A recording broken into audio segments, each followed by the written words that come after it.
Prep with me. দেখো, তোমরা প্রচুর ভিডিও আমার পাচ্ছ already regarding free mock interview. তো তোমাদের কাছে একটাই রিকোয়েস্ট, চ্যানেলটাকে সাবস্ক্রাইব করো। তোমাদের একটা সাবস্ক্রাইব আমার কাছে কিন্তু অনেক বড় এন্থু নিয়ে আসে আরও ফার্দার বেটার কন্টেন্ট বানানোর জন্য। So please please please subscribe the channel আর ভিডিও দেখতে থাকো। ওকে, ইন্ট্রোডিউস ইয়োরসেলফ। স্যার, আমার নাম সোমনাথ সিনহাবু। আমার বাড়ি বাঁকুড়া জেলাতে।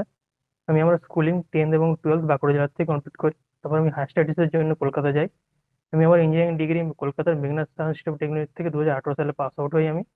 তারপর থেকে আমি জেনারেলি গভর্নমেন্ট পরীক্ষার জন্য, মেনলি টেকনিক্যাল পারপাসের জন্য আমি প্রিপারেশন নেওয়া শুরু করি।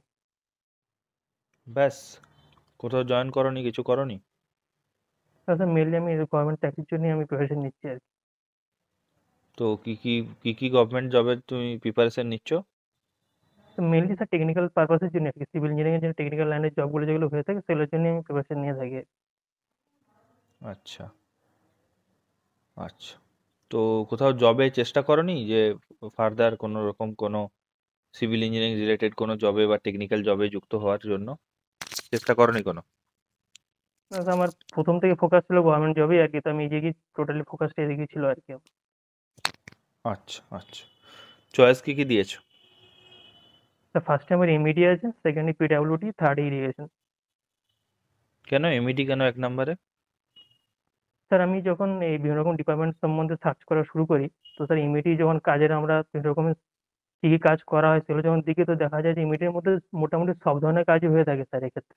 বিভিন্ন রকমের কাজ যেমন স্যার এক্ষেত্রে স্যার আমার বিল্ডিং এর কাজও হয়ে থাকে, ওয়াটার সাপ্লাইয়ের কাজও হয়ে থাকে, কিছু কিছু ক্ষেত্রে দেখা যায় ইরিগেশনের কাজও হয়ে থাকে। তো এক্ষেত্রে হয়তো কাজের স্কোপটা তুলনামূলক হয়তো বেশি, এই জন্য আমি ইমিডি চুজ করেছি। এমইডিতে ইরিগেশনের কি কাজ হয় বলো তো? তো ক্যানাল লাইনিং এর কিছু কাজ হয়ে থাকে ইমিডিতে ইরিগেশনের জন্য। মিউনিসিপ্যালিটি এরিয়াতে এমইডির কাজ কি মিউনিসিপ্যালিটি এরিয়াতে, তাই তো? হ্যাঁ, মেনলি মিউনিসিপ্যালিটিতে কাজ হয়ে থাকে ইমিডি, তো মিউনিসিপ্যালিটি এরিয়াতে আরবান কি? লোকাল বডিজ যেগুলো রয়েছে। আচ্ছা আচ্ছা, আর তারপরে কি রয়েছে, পিডাব্লিউডি? সেখানে পিডব্লিউডি, থার্ড ইরিগেশন। আচ্ছা, ভালো। তো তোমার তো সেরকম কোনো এক্সপিরিয়েন্স নেই, তো তুমি এই সমস্ত ডিপার্টমেন্টে গেলে কিভাবে সার্ভাইভ করবে? স্যার মানছি আমার হয়তো এক্সপিরিয়েন্সটা আমার নেই, কিন্তু স্যার আমি খুব ফাস্ট লার্নার, আমি জলদি কাজ শিখে নিতে পারবো, এই কনফিডেন্সটা আমার মধ্যে আছে আর কি। কিন্তু তুমি যতদিন কাজ শিখবে ততদিনে তো তোমাকে অলরেডি যত কন্ট্রাক্টর আছে তারা তো তোমাকে ঠকিয়ে দেবে, তো ঠকিয়ে দিয়ে তো কাজ বেরিয়ে যাবে তাদের, নাকি? না স্যার, সেরকম হবে না, কারণ অনেক তো সিনিয়র সিনিয়র স্যারও থাকবে, তাদের কাছ থেকে আমি অনেক হেল্প পাবো আশা করছি। আচ্ছা আচ্ছা, এমইডিতে তো তুমি বললে বিভিন্ন রকমের কাজ হয়, তো সুয়েজ ট্রিটমেন্টের কাজ হয়, জানো সুয়েজ ট্রিটমেন্টের? হ্যাঁ স্যার, কাজ হয়ে থাকে। তো ওই স্যানিটারি ল্যান্ডফিল বলতে কি বোঝো বলো তো? স্যার সেন্ট্রাল ল্যান্ডফিল হচ্ছে স্যার আমাদের যে সলিড ওয়াস্ট ম্যানেজমেন্ট থাকে, তার ওই ওয়াস্ট ম্যানেজমেন্টের একটা প্রসেস হচ্ছে স্যার স্যানিটারি ল্যান্ডফিল। তো বিভিন্ন ধরনের যে সলিড ওয়াস্ট যেগুলো জেনারেট হচ্ছে, সেগুলো আর্থ সারফেসের উপরে যেখানে কিছুটা মানে এক্সকেভেশন করে সেখানে সেই সলিড ওয়াস্ট মেজারমেন্ট গুলোকে দেওয়া হয়, তারপর তার উপরে স্যান্ড লেয়ার দিয়ে জিনিসটা কম্প্যাক্ট করে দেওয়া হয় আর কি। এই প্রসেসটাকে স্যানিটারি ল্যান্ডফিল বলা হয়। বাঁকুড়াতে কোথায় হয় স্যানিটারি ল্যান্ডফিল? বাঁকুড়াতে স্যার আমাদের মানে মিউনিসিপ্যালিটি এরিয়ার বাইরের দিকে একটা জায়গায় হয়ে থাকে আর কি। সেটা কোথায় হয় সেটাই তো আমি জানতে চাইছি। স্যার অতটা আমার কাছে আচ্ছা, বাঁকুড়া, তো তুমি বাঁকুড়াতে থাকো, বাঁকুড়াতে কি এই যে ল্যাটারাল সোয়ার এরকম জিনিস দেখতে পাওয়া যায়? ল্যাটারাল স্যার, হুম। স্যার বাঁকুড়ার থেকে জেনারেলি তো ম্যাক্সিমাম যে জলটা আসছে স্যার, সেটা ওয়াটার মানে গ্রাউন্ড থেকে আসে আর কি, ডাইরেক্ট আর কি। খুব একটা বেশি ল্যাটারাল সব তো এখানে দেখা যায় না আর কি। মেনলি স্যার এখানে বোর করে তারপর জলটা তোলা হয়ে থাকে আর কি এক্ষেত্রে। আমি কি বলছি তুমি কথা বুঝতে পারছো? হ্যাঁ স্যার, বুঝতে পারছি। সোয়ার কি জন্য ইউজ হয় বলো তো? ও স্যার, স্যার ল্যাটারাল স্কোয়ারের কথা বলছেন? আচ্ছা স্যার, ল্যাটারাল স্কোয়ার। হ্যাঁ স্যার, ল্যাটারাল স্কোয়ার দেখা যায়। মানে যেহেতু তুমি ঘর কি থেকে যদি বলছি স্যার আমি সেটাই তুমি শুনছো না, নাকি শুনতে পাচ্ছ না, নেটওয়ার্কের ইস্যু হচ্ছে? না না, তুমি কি শুনতে আমার পাচ্ছি এবার। আমার কোশ্চেন শুনতে পাচ্ছো? তাহলে তুমি সোয়ার বলছো যে গ্রাউন্ড ওয়াটার থেকে জল আসে বলছো, কি সব বলছো? না না স্যার, তখন একটু কনফিউশন হয়ে গেছিল আর কি, এখন বুঝতে পারছি। যাই হোক, সোয়ার জেনারেলি সাইজ কিরকম হয় জানো? সোয়ারের জন্য সাইজ যেগুলো 150 বানানো থেকে হয় 300 এর মতো হয়ে থাকে। 150 থেকে 300 কি এম। এর সব কি হয়, সার্কুলার হয় সব? না, সার্কুলার, মেনলি সার্কুলার হয়ে থাকে স্যার আর কি, শুধু সার্কুলার হয় না, তো বিভিন্ন বাঁকুড়াতে সাইজের কোথাও হয়ে থাকে। সার্কুলার সোয়ার দেখেছো? বাঁকুড়ায় তো বেশিরভাগ জায়গাতেই তো ওপেন ড্রেন থাকে দেখি, তো সার্কুলার সোয়ার তো খুব একটা দেখি না। না, মেনলি মানে অন্যান্য জায়গায় ইউজ করা দরকার, হয়তো বাঁকুড়া ইউজ করা হয় না, কিন্তু অন্যান্য জায়গায় ইউজ করা হতে পারে আর কি, সেই হিসেবে তো বললাম আর কি। বাঁকুড়া বাঁকুড়াতে এমইডি নেই? মেনলি এমইডি পেলে তোমাকে তো বাঁকুড়াতে দিতেই পারে। হয়তো দিতেই পারে। তাহলে সেখানে যে তুমি বাঁকুড়া কি করবে সব এমএডির আন্ডারই পড়ে। তাহলে তো সেক্ষেত্রে যে তুমি কি করবে? কি কি করবো মানে বুঝলাম না। না সেখানে কি তোমার সার্কুলারই সব ব্যবস্থা করবে, যে সব সার্কুলার বানিয়ে দেবে? না স্যার, সার্কুলার একটা কস্ট স্ট্রাকচার হবে আর কি, সেটা তো করা সবসময় সম্ভব হবে না আর কি, সেটা কস্টের উপর ডিপেন্ড করবে আর কি। আচ্ছা, বুঝলাম। আচ্ছা, অ্যাক্টিভ প্রেসার আর প্যাসিভ আর্থ প্রেসার এই দুটোর ভিতর কোনটা হ্যাঁ, বেশি, কোনটা? প্যাসিভ আর্থ প্রেশারটা বেশি। কিভাবে, কেন? কারণ স্যার প্যাসিভ আর্থ প্রেশারের ক্ষেত্রে যে প্রেশারটা টুয়ার্ডস সয়েলের ব্যাকফিলের দিকে ট্রান্সফার হয়ে থাকে, এই জন্য এক্ষেত্রে প্রেশারটা বেশি হয়ে থাকে আর কি। তো একটা ওয়াল হঠাৎ করে ব্যাকফিলের দিকে কেন সরে আসছে?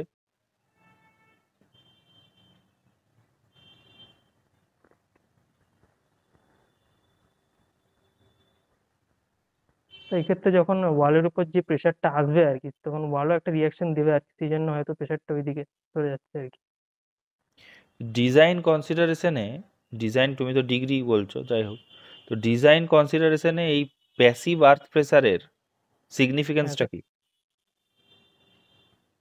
মানে কোন কোন ক্ষেত্রে এটা ইউজ করা হয়ে থাকে? ডিজাইনে এর সিগনিফিকেন্স কি? স্যার, এটা বুঝতে পারছি না আমি। আচ্ছা, আচ্ছা, স্যান্ড আর ক্লে এর ভিতর পার্থক্যটা কোথায় বলো তো? স্যান্ড স্যার একটা কোর্স গ্রেন সয়েল আর কি, এটা একটা ফাইন গ্রেন সয়েল। স্যান্ডের ক্ষেত্রে যেটা সয়েলের পার্টিকুলার সাইজ গুলো সেগুলো তুলনামূলক বড় সাইজের হয়ে থাকে, ক্লিয়ার ক্ষেত্রে লেস দ্যান 0.002 হয়ে থাকে। আর স্যার স্যান্ডের ক্ষেত্রে যেটা ভয়েড সাইজটা অনেক বড় হয়ে থাকে, ক্লিয়ার ক্ষেত্রে সাইজ অফ ভয়েডটা তাহলে ছোট হয়ে ভয়েড থাকে আর কি। রেশিও কার বেশি, ক্লের বেশি না স্যান্ডের বেশি? ভয়েড রেশিও স্যার ক্লিয়ার বেশি। ক্লের বেশি ভয়েড রেশিও? হ্যাঁ। তাহলে ভয়েড রেশিও বেশি মানে কি পোরোসিটি বেশি? না স্যার, ভয়েড রেশিও মানে ক্লিয়ার ক্ষেত্রে অ্যামাউন্ট অফ ভয়েডটা বেশি, কিন্তু ভয়েড গুলো কানেক্টেড নয় আর কি। আমি স্যান্ডের তোমাকে ক্ষেত্রে সেই ভয়েড গুলো প্রশ্নটা কানেক্টেড করলাম, থাকে। কি প্রশ্ন করলাম আপনি তোমাকে আমি? আপনি পোরোসিটির কথা বলছিলেন মনে হচ্ছে। তার আগে কি বললাম? Void ratio. হ্যাঁ, তাহলে ভয়েডের সাইজ জানতে চাইলাম আমি। আমি বললাম কার ভয়েড রেশিও বেশি, স্যান্ডের না ক্লের? ভয়েড রেশিও ক্লিয়ার কি বেশি। ক্লের বেশি। তাহলে হ্যাঁ, ভয়েড রেশিও বাড়লে পোরোসিটি বাড়বে না কমবে? স্যার পোরোসিটি বাড়বে। তাহলে ক্লের যদি পোরোসিটি বেশি হয় তাহলে তো জল বেরিয়ে যেতে পারবে বেশি নাকি, সিপেজ বেশি হবে, পার্কুলেশন বেশি হবে। না স্যার, লেগের তুলনামূলক সময় লাগে আর কি পারকোলেশন হতে আর কি, কিন্তু এত তো সহজে হয় না। তো যদি পোরোসিটি বেশি হয় তাহলে তো বেশি হওয়া উচিত নাকি? সাইজের উপর ডিপেন্ড করছে স্যার, ভয়েডের সাইজটাও তো ফ্যাক্টর করে। ভয়েডের সাইজের উপর পোরোসিটি ডিপেন্ড করে? কোথায় পড়েছো, পোরোসিটি মানে কোন স্যার টোটাল, কোন সয়েলের বইয়ে পড়েছো যে ভয়েডের সাইজের উপর পোরোসিটি ডিপেন্ড করে? পোরোসিটি মানে হচ্ছে volume of void by total volume আর কি। হুম।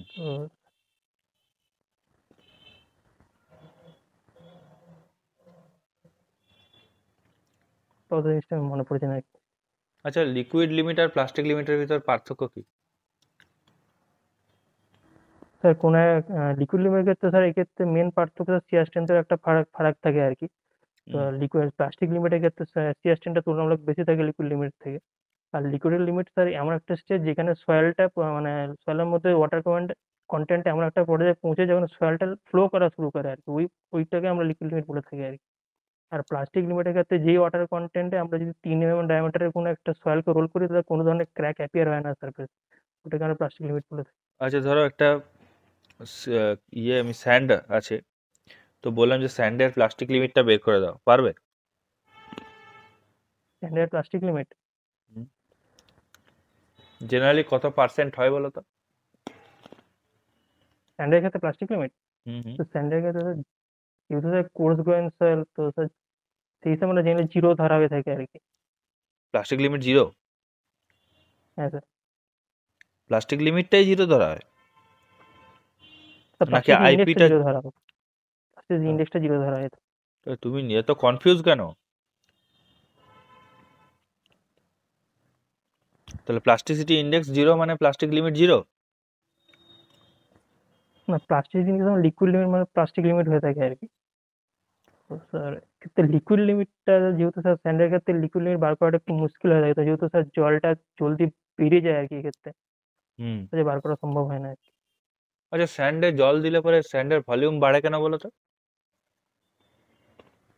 কারণ স্যার স্যান্ডের ভিতরে যে পার্টিগুলো থাকে, তো সেই পার্টিগুলোর উপরে যখন জল দেওয়া, মানে জলের একটা লেয়ার তৈরি হয়ে যায় স্যার পার্টিগুলোর উপরে, এই জন্য সে একটা ভলিউমটা বেড়ে যায় এই জন্য।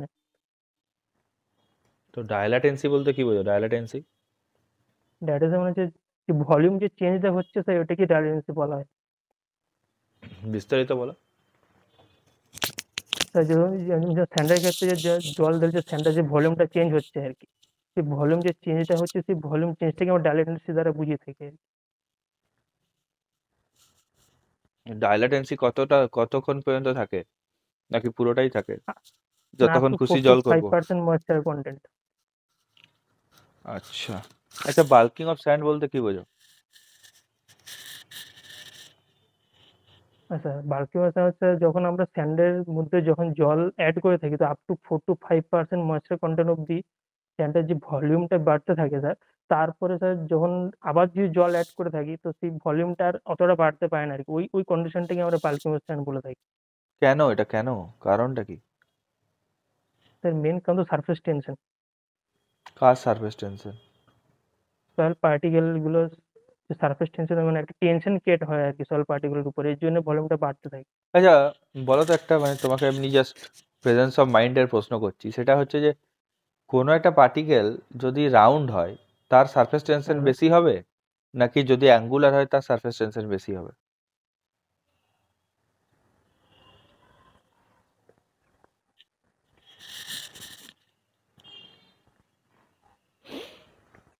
তার মানে যেগুলো রাউন্ড সেটার ক্ষেত্রে বেশি হবে, কেন? কারণ সারফেস এরিয়াটা কম। তাহলে সারফেস এরিয়া কম হলে সারফেস টেনশন বেশি হয়? সারফেস টেনশন তো স্যার যদি আমি ফোর সিগমা বাই ডি ধরে থাকি, স্যার ডিটা যদি,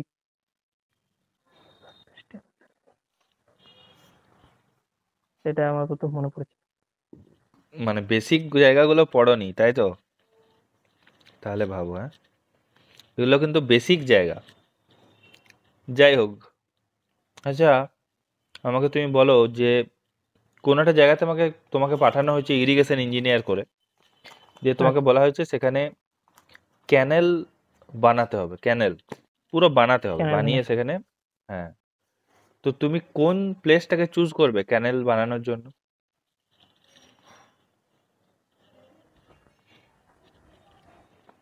স্যার সয়েলের মানে কোন ধরনের সয়েলের কথা বলছেন কি, কোন ধরনের সয়েলের উপরে তোমাকে একটা করবো ক্যানেল বানাবো? টপোগ্রাফিতে পাঠানো হয়েছে কোন আচ্ছা, জায়গাতে তুমি ক্যানেল বানাবে, কোন টপোগ্রাফিতে বানাবে। তো যেখানে তুলনামূলক এলিভেশনটা বেশি থাকবে আর কি, যে তাহলে জলটা জলদি ফিল্ড অব্দি পৌঁছাতে পারবে আর কি, তো একটা গ্র্যাভিটি আন্ডার ফিল্ড অব্দি পৌঁছাতে পারবে। তাই? আচ্ছা, ট্রান্সপোর্টেশন কস্টটাও কম হবে। আচ্ছা, আচ্ছা, এই যে হেড রেগুলেটর, ক্যানেল হেড রেগুলেটর, এটার কাজটা কি বলো তো? মেন কাজ তো স্যার এটা ওয়াটার রেগুলেট করা, আর সেকেন্ড মোস্ট ইম্পর্টেন্ট কাজ যেসব ওয়াটারের মধ্যে সব সিল্ড গুলো থাকে, সিল্ড গুলো যাতে ক্যানেলের মধ্যে প্রবেশ করতে না পারে, সেটাও এটা একটা মেন কাজ। তাই? হ্যাঁ, তাহলে ক্রস হেড রেগুলেটরের কাজ কি? ক্রসের রেগুলেটরটা যেটা আমরা প্যারেন্ট ক্যানেলের ক্ষেত্রে প্রোভাইড করা হয়ে থাকে, তো এটার মেন কাজ হচ্ছে স্যার ওয়াটারের লেভেলটাকে বাড়িয়ে সেই ওয়াটারটাকে যাতে আমরা অফ টেকিং ক্যানেলে পাঠাতে পারি আর কি। অফটেকিং ক্যানেলটা আবার কি? যেটা প্যারেন্ট ক্যানেল থেকে যে ক্যানেলটা বের হচ্ছে, তো ওটাকে আমরা অফ টেকিং ক্যানেল বলে থাকি। আর অফ টেকিং ক্যানেলের হেডই ক্যানেল রেগুলেটর প্রোভাইড করা হয়। আচ্ছা, সিল্ট এক্সক্লুডার কোথায় লাগানো হয় বলো তো? এটা সিরিজ এক্সপ্লোরেটর ক্যানেল হেড রেগুলেটরের আগে লাগানো হয়ে থাকে আর কি। যাতে মানে যে সিলটা যাতে ক্যানেলের ভেতর প্রবেশ করতে না পারে আর কি, তা এটাকে আটকে দেয় সিল এক্সট্রুডারটা। তাই? আর আচ্ছা। আচ্ছা, টার্বিডিটি কি? টার্বিডিটি? টার্বিডি স্যার আমাদের যে ওয়াটার ট্রিটমেন্টের যে ফিজিক্যাল কোয়ালিটি প্যারামিটার আছে, সেটার একটা পার্ট হচ্ছে টার্বিডিটি।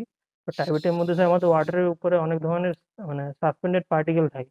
তো সাসপেন্ডেড পার্টিকেলের উপর যদি বিভিন্ন ধরনের লাইট এসে পড়ে, তো সেটা চারদিকে স্ক্যাটার করে যায়, এই প্রপার্টিটাকে টার্বিডিটি বলা হয়। তো টার্বিডিটি কমাবো কিভাবে? তো এই জন্য টার্বিডিটি কমাতে গেলে স্যার আমাদের সেডিমেন্টেশন করতে হবে, যাতে পার্টিকেল গুলোকে আমরা বের করে দিতে হয়, যে সাসপেন্ডেড পার্টিকেলকে বের করে দেওয়া হয় তার। সেডিমেন্টেশন করলেই বলছো টার্বিডিটি কমে যাবে?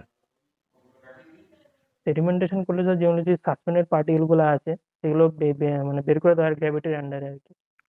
এটা একটা ফ্যাক্টর হতে পারে, এটা একটা মেন। সেটাই তো জানতে চাইছি, মানে ওই একটাই ফ্যাক্টর, আর কিছু? তারপর এটি মনে আচ্ছা, ডিসইনফেকশন কি দিয়ে করা হয় বলো তো?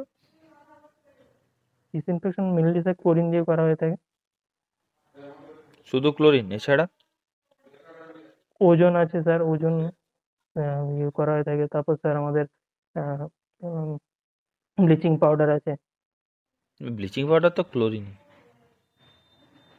তাই তো? নাকি আলাদা? ব্লিচিং পাউডার আর ক্লোরিন আলাদা? না, ক্লোরিন মানে সিএও মানে ক্লোরিন দিয়েও তৈরি হয় আর কি ব্লিচিং পাউডারটা আর কি, ক্লোরিনের একটা পার্ট আর কি। ব্লিচিং পাউডার যখন জলে গুলে যায় তখন কি তৈরি করে জানো?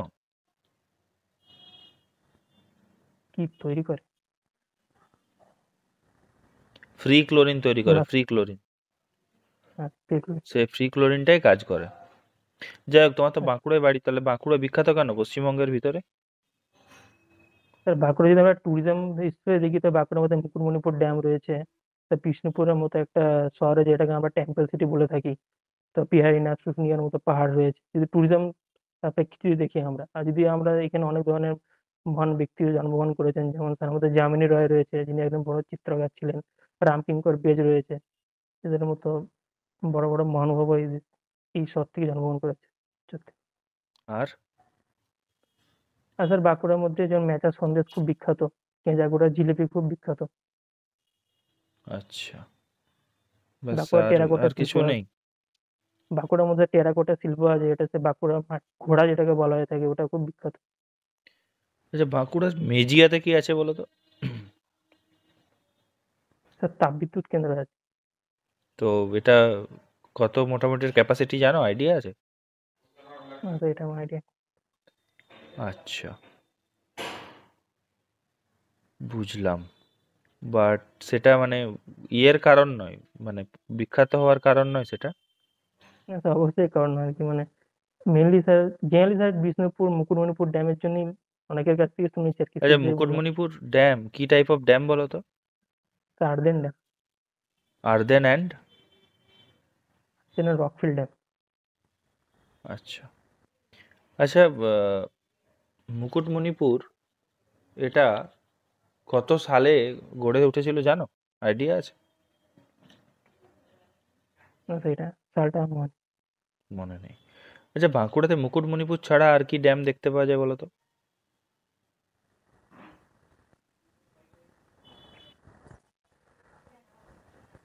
একটা শালি ওয়াটার রিজার্ভার একটা রয়েছে। আর তারপর তো আর মনে পড়ছে না। আচ্ছা, ড্যাম আর ব্যারেজের ভিতর পার্থক্যটা কি? স্যার ড্যাম হচ্ছে একটা তুলনামূলক একটা লার্জ স্ট্রাকচার আর কি। তো ড্যামের থেকে আমরা যেগুলি ইনডাইরেক্ট ইরিগেশন করা হয় আর কি, এক্ষেত্রে মেনলি স্যার ওয়াটারটা স্টোর করতে কাজে লাগে, অথবা হাইড্রো ইলেকট্রিসিটি প্রডিউস করতেও কাজে লাগে। আর ব্যারেজ হচ্ছে স্যার আমরা ওয়াটার রিজার্ভার, এটা ওয়াটার রিজার্ভ হিসেবে কাজ করতে পারি, কিন্তু এক্ষেত্রে যে মিনিমাম যে জলটা, এটা গেট দিয়ে পাস হয়ে থাকে। তো ড্যামের ক্ষেত্রে আমরা স্লুইস মানে স্পিল আপ ওয়েট করা হয়ে থাকে, তো স্পিল দিয়ে জলটা, এক্সট্রা জলটা পাস করে থাকে আর কি। আচ্ছা, ঠিক আছে।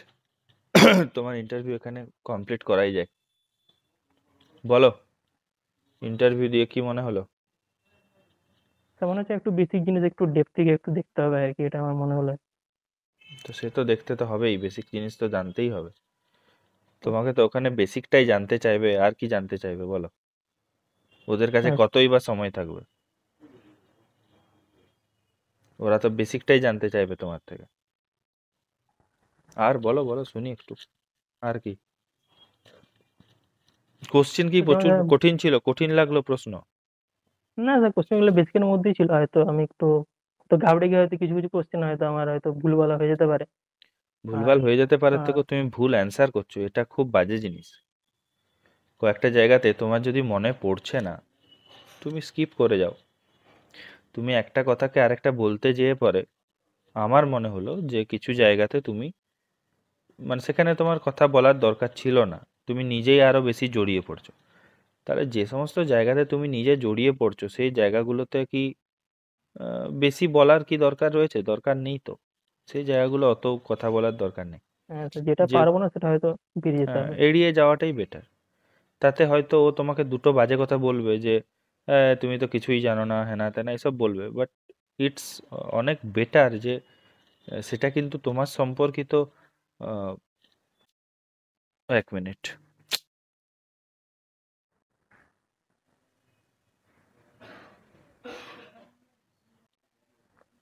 যাই হোক, আহ, তো যেটা বলছিলাম, তো সেই সম্পর্কে একটা ভ্রান্ত ধারণা তৈরি হবে যে তুমি তো একে জানোই না, তার সাথে হচ্ছে তুমি ভুল অ্যান্সার করছো। তো এরকম একটা হুম, ওদের ভিতরে ধারণা তৈরি হয়ে যায় যে তোমাকে যদি সাইটে পাঠায় বা কোনো একটা জায়গায় পাঠায়, সেখানে যেয়ে পরে এমনও হতে পারে যে তুমি কিছু ভুল কাজ করে এলে এবং সেটা নির্দ্বিধায় করে চলে এলে, সেটা কি ওদের জন্য ভালো? কখনোই না। তো সেই জায়গাগুলোকে একটু মাথায় রেখে চলতে হবে যে আমি সেখানেই চেষ্টা করব যাতে আমি সেখানে যতটা কম হয় ভুল অ্যান্সার করব। আর বেশি কথা বলতে যাব না যখন ওনারা বলছে, যদি আমার মনে হয় আমি জানি না, আমি সেই জায়গাটা চুপ করে রয়ে যাব। তো আই থিঙ্ক ঠিক এটা আছে। হয়তো তোমার ক্ষেত্রে কিছুটা হলেও হেল্পফুল হবে ওই জায়গাটা। এছাড়া তো বাকি ঠিকই আছে, তবে বেসিকগুলো কিছু কিছু জায়গাতে তুমি ভুল করলে, জানি না কেন, এবার সেটা ইচ্ছে করে করলে নাকি জেনে বুঝে ইচ্ছে করলে করে হয়তো কি, যাই হোক। তো খুবই কমন জায়গা ওগুলো। হ্যাঁ, ওগুলোকে ওরকমভাবে আহ, না দেখাটাই বেটার। আই থিঙ্ক এমনি ঠিকই আছে, এমনি অসুবিধা কিছু নেই। মোটামুটি নাম্বার কত আছে? 160-170-এর উপর আছে নাকি? না স্যার, একটু পেটে 152-র মতো আছে। তাহলে তো ভাই লড়াই করতে হবে। হ্যাঁ, ভালোই হ্যাঁ লড়াই স্যার। করতে হবে। হ্যাঁ, মোটামুটি তোমাকে যেমন করে হোক 50-55-র কাছাকাছি নাম্বার তুলতে হবে। একটু ভালো নাম্বার হ্যাঁ না তুললে মুশকিল। তো দেখো, তারপরে আবার তোমার এক্সপিরিয়েন্সও নেই তো, মানে খারাপভাবে নিও না, বাট না স্যার, এটা এক্সপিরিয়েন্সটা একটা একটা আমাদের ডিসঅ্যাডভান্টেজ, যেটা আমি জানি। তোমাকে ওই জায়গাতে একটু যে এক্সট্রা তুমি নাম্বার পাবে সেটাও হয়তো হবে না। তো তোমাকে সবসময় চেষ্টা করতে হবে যাতে কি বলে এমন ভাবে নাম্বারটা তুমি তুলতে পারো যে জায়গাগুলোতে তোমাকে মানে ওর স্কোপ দিতে পারবে না। আর তুমি যেহেতু পুরোটাই বলছো যে তুমি ইন্টারভিউ ইয়েতে ছিলে, সরি ইন্টারভিউ বলছি, মানে এক্সপিরিয়েন্স নেই, প্লাস হচ্ছে তুমি প্রিপারেশনের ভিতরে ছিলে, তখন তোমাকে হয়তো একটু ডেপথে যেয়ে প্রশ্ন করলো, এটা খুব স্বাভাবিক হয়ে যায়। তো যদি হ্যাঁ তোমাকে ডেপথে যে প্রশ্ন করে এবং তুমি এরকম জড়িয়ে ফেলো এবং সয়েলের যে একদম বেসিক জায়গাগুলো এগুলোতে গুলিয়ে ফেলো, তখন কিন্তু একটা মুশকিল তৈরি হবে। তো তাই ওই জায়গাগুলোকে কিন্তু একটু ক্লিয়ার করে নেওয়াটা বেটার। ঠিক আছে। ঠিক আছে, বাকি ঠিকই আছে। প্রিপারেশন নাও। তোমার কি ফেজ থ্রিতে আছে? হ্যাঁ, ফেসিতে আছে, 6 তারিখে আছে। তাহলে ফেজ থ্রিতে থাকলে তাহলে তো আর দেরিও নেই, সময় কাছাকাছি চলে এলো। ঠিক আছে, ইন্টারভিউ দাও, প্রিপারেশন নাও, আর জানিও যে কীরকম তোমাদের ইন্টারভিউ হলো, কতটা হ্যাঁ বেটার করতে পারলে। হুম, ঠিক আছে, ওকে স্যার, ওকে। স্যার 2-3টা কোশ্চেন ছিল যদি একটু কি রিলেটেড বলো? বলুন স্যার। ড্রেস কোড কিরকম, মানে কি কিভাবে পরে, মানে কিছু ড্রেস কোড আছে, মানে ফর্মাল ড্রেস আর ফর্মাল শু পরে যেতে হবে নাকি এরকম? সে তো অবশ্যই, যে কোনো জায়গাতেই তুমি ইন্টারভিউতে যাও অবশ্যই তোমাকে ড্রেস কোড মেনটেন করতে হবে, ফর্মাল শু, ফর্মাল ড্রেস, এগুলো করতে হবে তোমাকে। এবার তা বলে ফর্মাল বলে যে একদম তোমাকে সাদা জামা কালো প্যান্ট পরে যেতে হবে, এর কোনো মানে নেই। একটা হালকা রঙের জামা, এক কালারের জামা, হ্যাঁ, চেষ্টা করবে যাতে আচ্ছা। স্ট্রাইপ না হয়, হ্যাঁ, স্ট্রাইপ না থাকে। আচ্ছা। এক কালারের হালকা রঙের জামা আর এনি টাইপ অফ প্যান্ট পরে যাবে। জিন্সটা অ্যালাউ করবে, মানে অ্যালাউ করে না জেনারেলি, তাই জিন্সটা এড়িয়ে যাবে। আর ঠিক চেষ্টা করবে যাতে, মানে এটা আমি মনে করি এটা সবাইকার সবাই অনেকে অন্য অন্য রকম ফিল করে। অনেকে টাই পরে যায়, তো টাই পরে যাবে আচ্ছা। না, একদম টাই পরে যাবে না। অনেকে আছে ঠিক আছে। হাতে ঘড়ি পরে যায়, তো আচ্ছা। অ্যাভয়েড করবে, ঘড়ি পরে যাবে না। হ্যাঁ, তো এইগুলো কয়েকটা জিনিসপত্র একটু অ্যাভয়েড করে চলাই আমি মনে করি। এবারে তুমি তোমার মতো নেবে। হ্যাঁ, আর জুতো বলতে যে তোমাকে একদম ফর্মাল শু, একদম জুতো কচকচ কচকচ করছে ওরকম জুতো পরার কোনো দরকার নেই। একটা এমন শু ডিসেন্ট, এবারে তুমি ধরো একটা ওরকম নর্মাল ড্রেস কোড তোমার রয়েছে, সেখানে তুমি একটা সাদা রঙের একটা শু পরে চলে গেলে সেটা কি ভালো লাগবে? হুম। কখনোই লাগবে না। তো যেটা তোমাকে নর্মাল শু পরলে যেটা পরে তোমাকে বেটার লাগবে সেরকম স্যুটেড থাকাটাই বেটার। ঠিক চেষ্টা আছে। করবে যে যাতে একদম নর্মাল দেখায়, মানে দেখে মনে হয় না যে আমি এটাকে এক্সট্রা করে নিয়ে যাচ্ছি ওখানে। তো সেটা ঠিক আছে। হ্যাঁ। আর আরেকটা জিনিস, এই দাড়ি গোঁফটা একটু পারলে পরে কমিয়ে যেও। না সেটা আমি পুরো ক্লিন শেভ করে যাবে, এটা আমি জাস্ট ইয়ে করা হয়নি। না, আমি বলছি ওটা, হ্যাঁ। ওটাও ম্যাটার করে। তো অনেকে আছে, অনেকে একদম কম দাড়ি রাখে, ট্রিম করে যায়, ওটাও একটা প্রসেস। ট্রিমটাও ওয়ান টাইপ অফ প্রসেস। কিন্তু আমি বলবো ঠিক যে ট্রিমের থেকে বেটার হচ্ছে যে একটু ক্লিন শেভ হয়ে যাওয়াটাই বেটার। ঠিক আছে। ঠিক ঠিক ঠিক। ওকে। আর স্যার আজকের ইন্টারভিউ মোটামুটি কত নাম্বার পেতে পারি? দেখো তোমার যেহেতু এক্সপিরিয়েন্স নেই, আর খুব ফ্র্যাঙ্কলি বলছি, দেখো তোমাকে তো বাটারিং করে আমার কোনো লাভ নেই। না। তো এতে 40-এর বেশি কিন্তু তোমাকে দেবো না আমি। কারণ আচ্ছা। খুব খুব বেসিক জায়গাগুলো তুমি একটু কিরকম ঘাবড়ে গেলে, দুটো কোশ্চেন অ্যান্সার করতে গিয়ে ফাম্বেল করলে।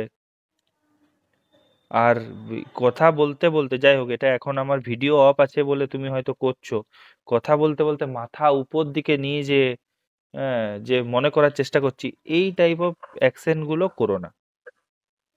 ঠিক আছে। মানে ওখানে সামনে বসে, ওনাদের সামনে বসে ওগুলো করো না। ওখানে প্রম্পট হওয়ার চেষ্টা করবে যে আমি আমি জানি, ইয়েস আমি জানি, আমি জানি না, আমি জানি না। ঠিক আছে। ওখানে ওই মানে স্যার আমি চেষ্টা করছি, দাঁড়ান আমাকে 2 মিনিট দিন, হ্যাঁ একটু মাথাটা মাথাটা ইয়ে করে নিলাম, ঝাঁকিয়ে নিলাম, এরকম টাইপের অ্যাকশন কোনো করবে না ওখানে। ওগুলো খুব আনপ্রফেশনাল। ঠিক আছে। বুঝতে পেরেছো? ঠিক। ঠিক আছে। ওকে ওকে, প্রিপারেশন নাও আর জানিও কিরকম কি হলো না হলো। ঠিক আছে। ঠিক আছে। অবশ্যই।